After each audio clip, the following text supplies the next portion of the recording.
Salam müəllimlər, hər vaxtınız xeyir olsun. Sizinlə PES Akademinin kurikulum təlimçisi Pəri Firud qızı. Təkrar sertifikasiya imtahanına dəstək məqsədi ilə bu günlərim sizlərə 12-ci sınavımızı təqdim edəcəyəm və bu sizin üçün faydalıdırsa kanala abunə olmağı, rəy yazmağı unutmursunuz. Eyni zamanda da həmkarlarınızdan, ətrafınızda İmtahana hazırlaşan müəllimlər varsa bu videonu onlara göndərməyiniz imtahanda həmin müəllimlərə faydalı olacaqdır. Gəlin, vaxt itirmədən birinci sualımızla başlayaq və siz də özünüzə bir kağız parçası, qələm götürürsünüz. Neçə düz, neçə səhv olduğunuz sonda rəy bölməsində yazacaqsınız. Başladıq. Hansı variantda uyğunluq gözlənilib? Özünü idarə etmək, yüksək intuisiya və düzgün nəticə çıxarmanın əsasıdır. Bizdən uyğunluğu istəyir, amma birinci A variantında özünü idarə etmək, yüksək intuisiya və düzgün nəticə çıxarmanın əsası da deyir. Əslində bu özünü idarə etmək yox, özünü dərk etmə olmalı idi. Özünü dərk etmə. Ona görə yəni bu yanlış verilib deyə biz bunu uyğun kimi götürə bilmərik. Xarici motivasiya daxildən gələn zövqdən, maraqdan fərqli olaraq tərif, mükafat və cəza xarici faktorlardan asılıdır. Bəli, xarici motivasiya xarici faktorlardan asılıdır. Zövqdür, maraqdır. Bunlar daxildən gəldiyinə görə daxili motivasiya adlandıracağıq biz bunu. Doğrudur. Özünü dərk zamanı keçirilən hisslər rasional düşüncə ilə köklənməsi çox vacibdir. Özünü dərk deyil, əslində bu özünü idarə etmə ola bilərdi. Ona görə biz bunu yanlış götürürük. Özünü idarə zamanı başqalarının hisslərindən xəbərdar olmasıdır. Yəni özünü idarə etmə adı üstündə özünü idarə etməsidir.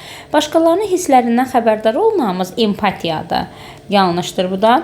Sosial məlumatlılıq dedikdə verbal, qeyri-verbal kommunikasiya qurmaq, liderlilik və inandırıcılıq qabiliyyəti nəzərdə tutulur. Sosial məlumatlılıq empatiya deməkdir.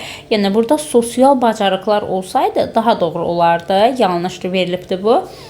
Bizdən hansı variantda uyğunluq gözlənilibdir? B variantında uyğunluq gözlənilibdir.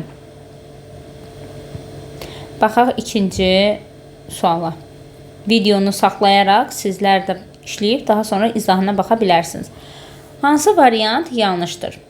Sosial emosional öyrənmə şagirdlərin həyata bacarığının formalaşmasına geniş şərait yaradır. Doğrudur. Sosial emosional öyrənmə inteqrasiya edilən siniflərdə şagirdlərin akademik nailiyyəti daha yüksək olur. Doğrudur.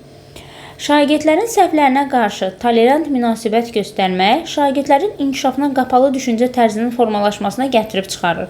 Bu yanlışdır, inkişafa qapalı deyil. Yəni şagirdin səhvlərinə qarşı tolerant münasibət göstərməliyik və bunun nəticəsində də şagird inkişafa açıq düşüncə tərzi formalaşır. Səhv etməyin normal olduğunu, səhvlərdən insanın öyrəndiyini qəbullanır. İnkişafa qapalı yazılıb, amma bu yanlışdır, açıq verilməli idi. Ona görə bunu yanlış kimi götürürük. Şagirdlər qavramasına və öyrənməsinə görə fərqlənir, əlbəttə. Doğrudur. Davranış üçün hamıya aydın olan minimum standartların müəyyənləşdirilməsi səmərəli öyrənmə mühitini yaratmağa xidmət edir. Bu da doğrudur. Yanlış olanı bizdən istəyirdi. Yanlış olanımız da C variantıdır. Baxaq növbəti sualımıza. Cədvələ əsasən uyğunluğu müəyyən edin. Doğru, yanlış. Şagirdlər qaydaları əməl etməklərindən və ya pozmaqlarından asılı olaraq ya mükafatlandırılırlar ya da negativ nəticələrlə üzləşirlər. Doğrudur. Qaydaların sayı 3-5 arası saxlamaq ən optimal seçimdir. Doğrudur. Həddindən artıq çox qayda qoyduqda da müəllimlər, yəni şagird özünü çərçivədə hesab edə bilər. Yəni sıxılmağa başlayıb qaydaları pozacaq da. Ona görə də ən yaxşısı 3-5 arası saxlamaq ən optimal seçimdir deyə bilərik. Yanlış hissəyə baxaq. Sinif qaydaları tərtib edərkən təsdiq cümlələrindən istifadə edilməsi məqsədə uyğundur. Məsəl üçün, qaçmayın yerinə şagirdlər yeriyin. Bu cür ifadə tərzi daha məqsədə uyğundur. Yəni, inkarda olan sözlərdən istifadə etməməliyik. Təsdiqdə olan cümlələrdən, sözlərdən istifadə etmək lazımdır.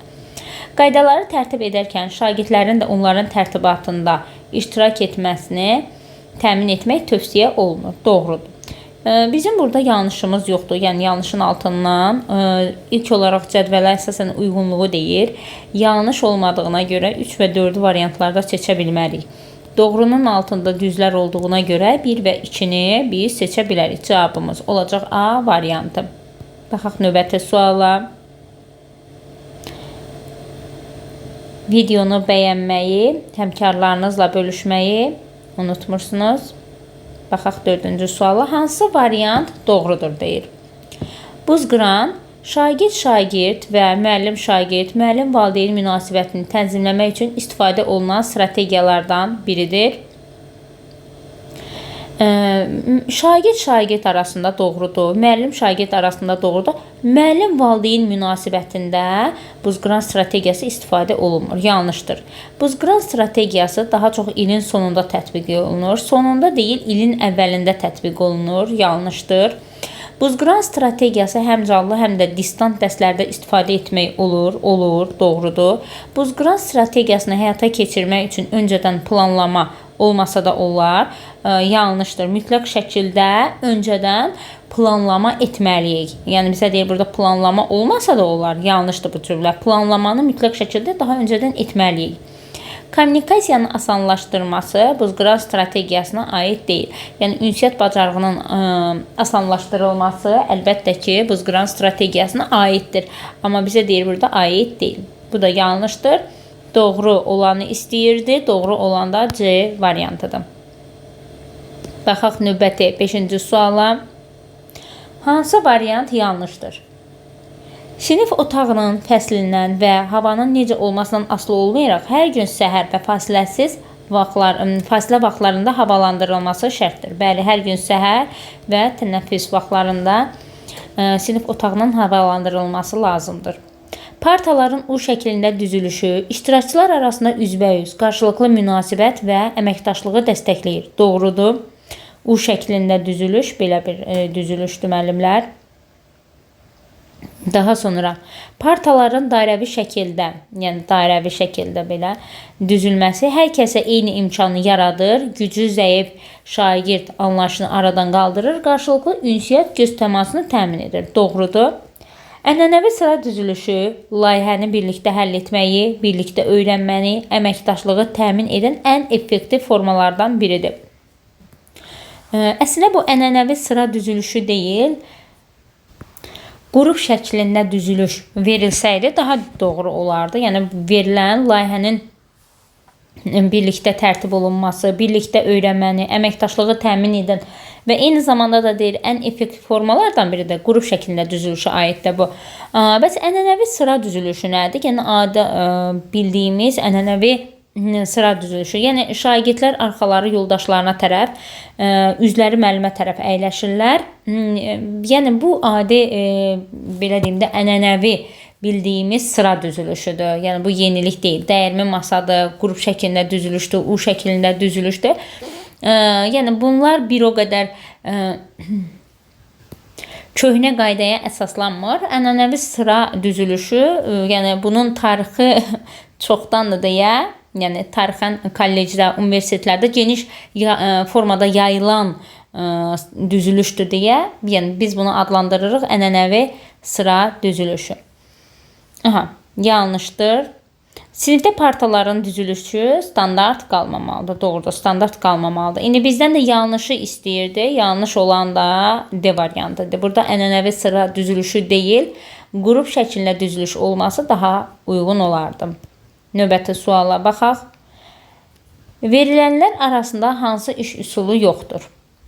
Həm şagirdlərə düşüncələrini sinif ilə bölüşmə imkanı verən, həm də onlara dərs zamanı hərəkət edə bilmək imkanı verən əyləncəli bir fəaliyyətdir. Hərəkət edə bilən əyləncəli bir fəaliyyətdir. Bu sinif küncləridir. B variantında sinif künclərini görürük. Əsərin, tarixi hadisənin, problemin təhlili, dəyərləndirilməsi, proqnozlaşdırılması və yeni həll yolunun yaradılması üçün istifadə edilən ən uğurlu üsuldur. Yəni əsərin, tarixi hadisənin, problemin təhlili, dəyərləndir, proqnozlaşdır, yeni həll yolu yarat. Artıq biz burada nəyə görürük? Bulum kubu, söhbət bulum kubundan gedir. Məntiqi riyazi təfəkkürlü şagirdlər bu üsulu daha çox sevir. Əsaslandırma, tənqidi yanaşma tələb edir. Söhbət debatdan gedir. Real həyata hadisələr üzərində problemi həll etmə bacarıqları tətbiq edilir və şagirdlər real həyata hazırlanır. İnsident üzərində işdən söhbət gedir. Insert metoduna aid variant verilməyibdir. Verilənlər arasında hansı iş üsulu yoxdur? Insert metoduna aid heç bir variant verilməyibdir. Cavab olacaq D variantı. Baxaq növbəti sualımıza. Cədvələ əsasən uyğunluğu müəyyən edin. Doğrudan doğru, yanlışdan yanlış. İnteraktiv təlim üsulları şagirdlərdə problem həll etmə, tənqidi düşünmə bacarığını inkişaf etdirir. Doğrudur. İnteraktiv təlim metodları şagirdin sosial bacarığının inkişaf etdirilməsi baxımından əhəmiyyətlidir. Doğrudur. İnteraktiv təlim şagirdi digər şagirdlərlə və müəllimlə əməkdaşlığına əsaslanır. Bəli, şagird yoldaşları ilə də müəllimlə əməkdaşlığına əsaslanır. İnteraktiv təlim informasiya mənbəyi yalnız müəllim deyil, şagirdlər bir-birlərindən də öyrənə bilərlər. Doğrudur. Hər biri doğrudur cədvəlimizdə. Doğru olduğuna görə də biz 1 və 2-ni seçə biləcəyik cavabında. 1 və 2 cavab oldu A variantı.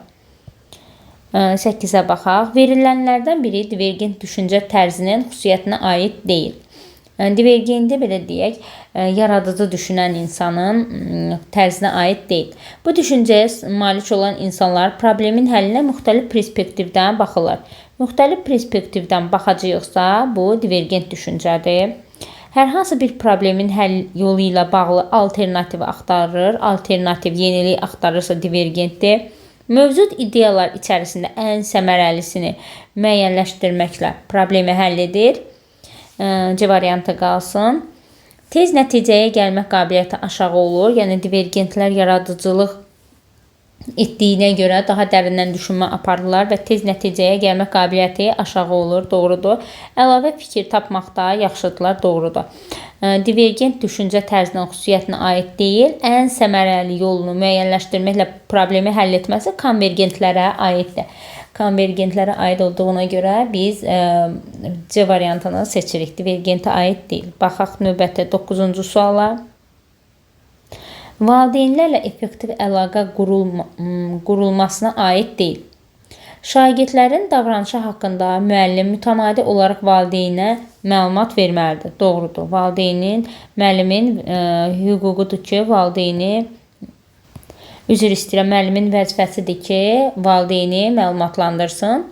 Faktlara əsaslanaraq şagirdin davranışı barədə məlumat verməlidir. Doğrudur. Müəllim və valideyn problemi dərhal həll edə biləcəyini düşünməlidir. Yanlışdır. Şagirdin davranışında müsbətə doğru dəyişikliklər müşahidə edildikdə valideynə məlumat verilməlidir. Doğrudur. Valideynləri diqqətlə dinləməli, şagirdləri ittiham etmədən narahat olduğu məsələlər barədə məlumat verilməlidir. Doğrudur. Bizə valideynlərlə effektiv əlaqə qurulmasına aid deyil deyir. Müəllim və valideyn problemin həll edərkən yanlış olanımız müəllim və valideynlər problemi dərhal həll edə biləcəyini düşünməsidir.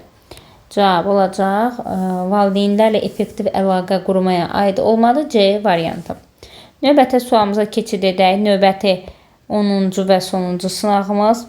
Sinifdə bullying halını müəyyən etmək üçün tətbiq olunan anonim sorğu vərəqəsi verilənlərdən hansı suala daxil etmək məqsədə uyğundur? Anonim sorğu keçirirlər bullying zamanı. Bullying zamanı anonim sorğu keçiririk, vərəq paylayırlar.